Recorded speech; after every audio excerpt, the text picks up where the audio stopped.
Hello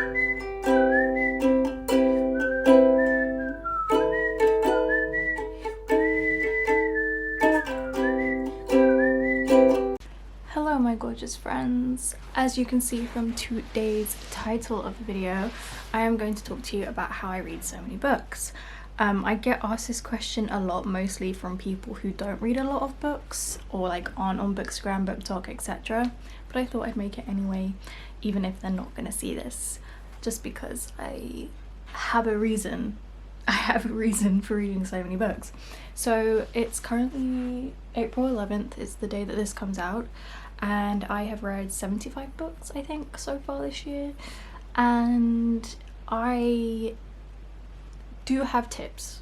Okay, it's not just, oh, I have loads of time. I do have genuine tips to help you read. And I also want to preface this by saying I'm not someone who rushes reading. I'm not someone who feels like I need to rush into reading or reach a certain goal. My goal was 100. Last year I read 222.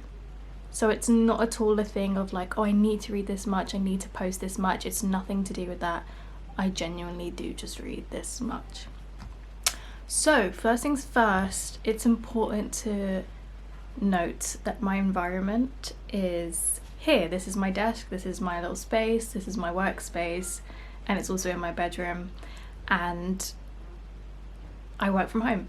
I work fully remote, and I also work for myself, so my time and my schedule is very flexible.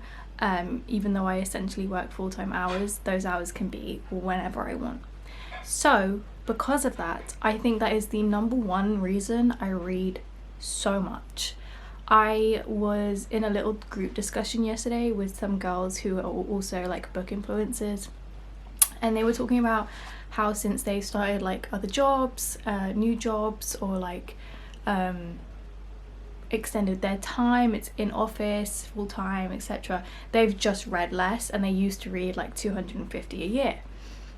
I definitely think that this is the biggest reason I read so much, because for example, whilst I work, I can just listen to an audiobook, and you know, no one's monitoring me. It doesn't matter that I'm listening to it. I don't need to put earphones in or headphones on.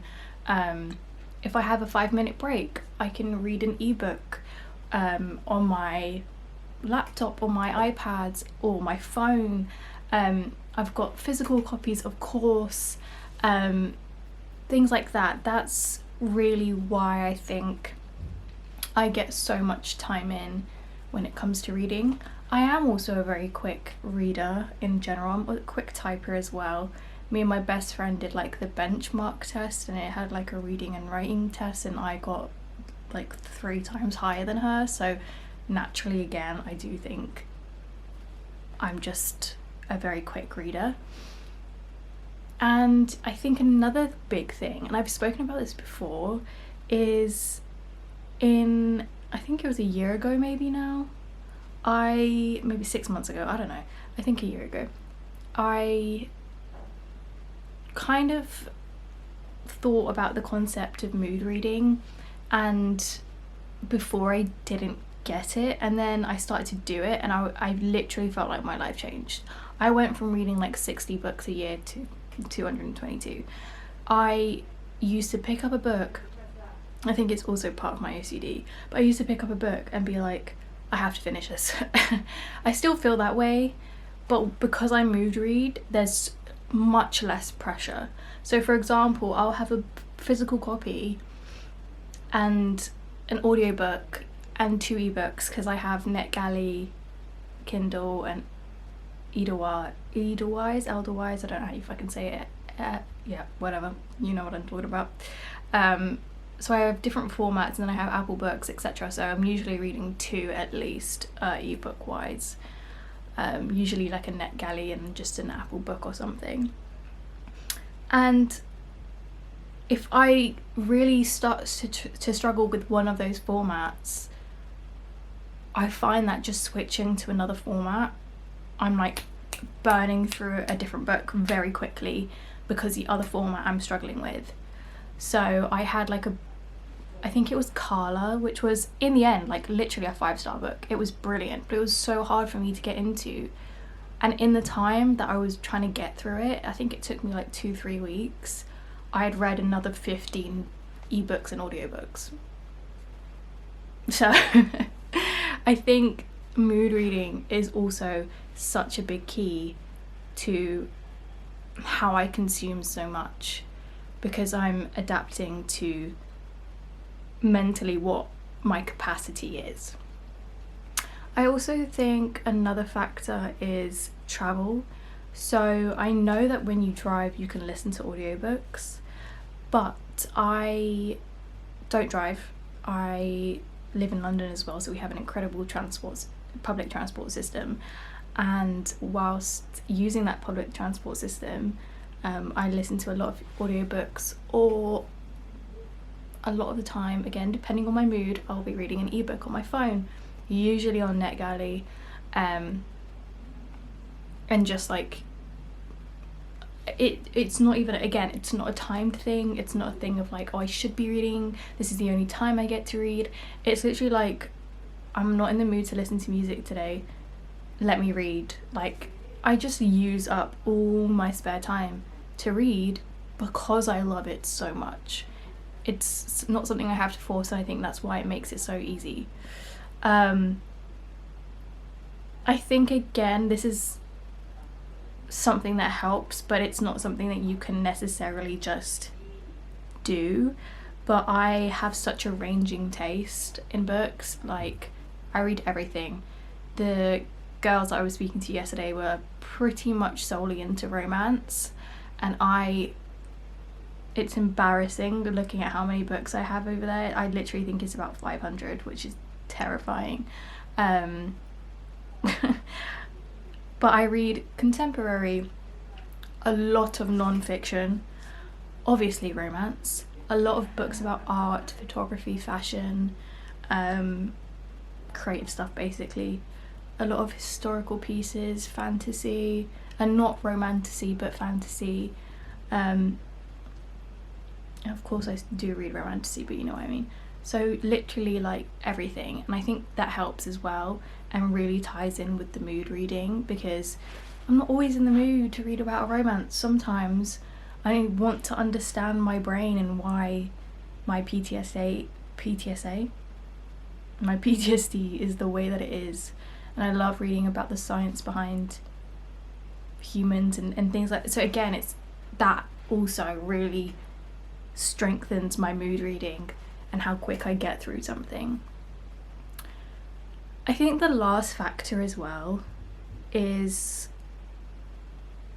I forgot what I was gonna say. That was it. Like I said, I literally have like 500 books over there. I have like another 500 ebooks and audiobooks. It's fucking, it's a lot, and it's too much. And I don't, this is the problem, because I don't buy them. They get sent to me, which is just an incredible privilege. I'm so grateful. It's ridiculous. Same with ebooks, most of them are sent to me. The only thing that's never, oh that's a lie, I was gonna say it's audiobooks, but that's a lie because Libro send me 10 every month, so I lied. So yeah, because it's free, like when something's free, your consumerism of something just heightens naturally. And I think also I'm so lucky to get so many, but I actually also get really good books usually, like books that I wait for, books that I look out for, books that I like are actively on my TBR before they're even out, you know. It's not just random shit most of the time, and that in itself makes me want to get through everything really quick, because I'm genuinely excited to read everything that I'm picking up. Nothing feels like a chore for me to read, and if it does, then I'm not mood reading. Do you know what I mean? I think it all kind of goes back to that. Like, I got gifted yesterday 10 books, 8 books, and a lot of they're all romance, but a lot of them are like fantasy or sci-fi or dystopian, and I haven't read a romantasy in a while, or a dystopian in like over a year, maybe more. But I have so many books that are dystopian and romantasy, and I'm just like so excited to get to it, because I wouldn't have picked those out by myself, because at the moment like my current mood is so like sciencey and non-fic, or romance, like a really quick easy romance to get through. But I accepted them, and I actively do say no to a lot of people who want to send me stuff, but I accept them because I know that I will be excited to read that, and even if it's shit, I'm still gonna pick it up with an enthusiasm that pushes me to read, and I really do think that that's like the main thing. It's a massive, you have to enjoy it, you have to want to read it, and mood reading, time, all of it is such a factor. But when I say that I literally read in every spare 5 minutes, I mean it. Every spare 5 minutes. If you see me on my laptop and I'm not working, I'm reading. If you see me on my phone and I'm not working, I'm reading. If you see me in bed and I don't have my phone or my laptop near me and I have my iPad, I'm reading. If I don't even have my iPad, I'm reading a physical book. If I have my earphones on, highly likely I'm reading an audiobook, because I will blast music out loud. So anytime those earphones are in, it's an audiobook. I take advantage of things like Spotify Premium to hell and back, bitch. I've only listened to one audiobook a month at the moment, because their lengths are like, I'd say about average 8 hours, 7 to 8 hours, and I think you can only read like 9 hours or something a month. But I don't even intentionally like cut myself off with time limits. Like I have books on there that are like 24 hours long. It does just take longer for me to get through an audiobook, because I'm usually needing to listen to something at work or edit something like a video. And if you don't know, I work full-time in socials, so it's usually something like that all the time anyway. I love good background noise. Audiobooks aren't always the best background noise, so I'm usually watching Little Simsy or Law and Order or something. So I would say like that's why it's less audiobooks and like majority ebooks and physical books. But I also will say like what's really helpful is to go away and like mark down and reflect on your reading habits, like what is easiest for you to consume in terms of format, genre, everything, and by looking at that and adapting to that, you'll find it so much easier to consume more. And I'm not saying that consumerism is a good thing, but reading more is always a good thing. I don't think there is a negative bone in its body concept wise, so I highly recommend it. If this helped you, please do let me know. I'm so excited to see you in my next video, and I love you lots, and I'll see you next time. Bye.